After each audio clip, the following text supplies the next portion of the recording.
find hookups, they can find hookups. People who want to find a short-term relationship, they can find that. It creates a platform where you know that the person should be single, at least, yes, or looking for, whatever that they're looking for. People have become a lot more like a sport for choices. You don't understand the amount of effort and pain and time it takes to commit to one relationship. We cannot forget that relationships always take a lot of work and it's hard. Just because you have another option, it doesn't mean it's better. So the number one thing they cannot be is dishonest.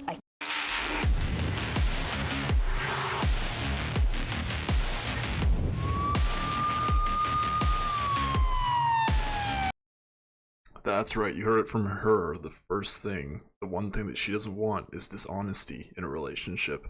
I mean, go figure, it's the thing that probably tears most relationships apart. And as they were talking about at the start, hookups, yeah, I don't know. Not the best thing to get started on. Either way, let's watch more of that clip. Gentlemen, thank you for joining me today. Our compilation is on regretting hookup culture, as you may have been able to guess from that short one. Let's get to it. Boom.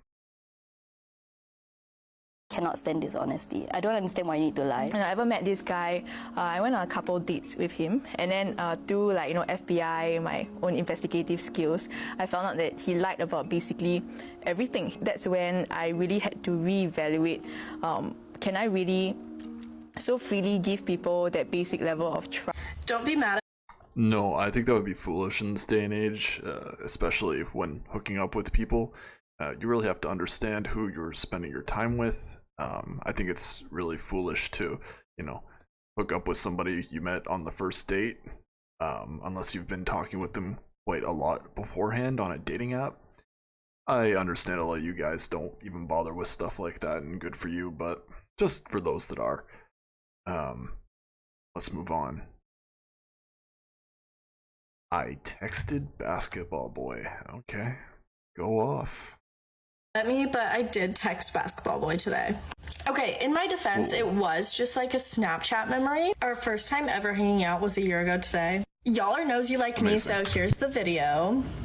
I still have him blocked on most of my social medias, but it was just like a cute memory, so I was like, I'm just gonna send it to him. Before you guys get mad at me, I'm not gonna hang out with him, okay? I promise. Okay, some of you guys have figured out who he is. So, you and all my friends wonder, what do you see in him? So, story time on how I got into a situationship with him. So, he first DM'd me the same week I graduated high school. I'm still not sure how he found me on Instagram. And at this point in my life, I had just hit 15K on TikTok, which that's like crazy to me. There's like 200,000 more of you now. Slight pause. I have a friend who has gotten like a video that has 800,000 views on TikTok, and it's just about her damn dog. Like, she has a wiener dog, and it was just doing silly shit, and that has gotten her quite the substantial amount of views. It's really not that impressive, but oh my god, thank you so much. Dog's doing better than you are, sweetheart. At the time, I was still really nervous about pursuing social media and modeling and not going to college. And this man was verified on Instagram, so when I saw that blue check mark in my DMs, I was like, what is this? The first thing he said to me was, hey cutie. And I thought he was cute, but I was not about to meet up with like some random stranger just because he's verified. He had invited me to hang out with him probably like 10. Yeah, we all know that's cap. Hey, trust me, if anybody saw that, they'd be like, what the hell are you doing messaging me? I get that things are a bit different nowadays. I believe the blue check mark doesn't have as much sway. I don't know if it's gray or not. Again, I don't really use social media, so, well, other than YouTube for this stuff, but anyways, I don't think it has that much more sway. Let's go on. In different times, and I kept refusing. I literally... Wait, my bad, I'm thinking of Twitter. Let's continue. I made him FaceTime me like 4 different times before I agreed to meet up with him. And 1 year ago today, I finally met up with him. And social media is his job, right? So I was kind of talking to him. Imagine waiting a freaking year to meet up with somebody that you had some sort of interest in, sexual or not. Crazy to me. Him about that. And there were a lot of people in my life at the time that were telling me I was making a bad decision. But when I was talking with him, he just kept encouraging me to do it. And that same night, I had to be home early, and I think he thought I just was not into him. And then he just kept making comments about, oh, you're so young, I can't go out with you, blah, blah, blah. And that was the biggest problem between us, was the age difference, because I was 18, he's like 26. So I actually rejected him that night. I was like, okay, I don't think we're good for each other then.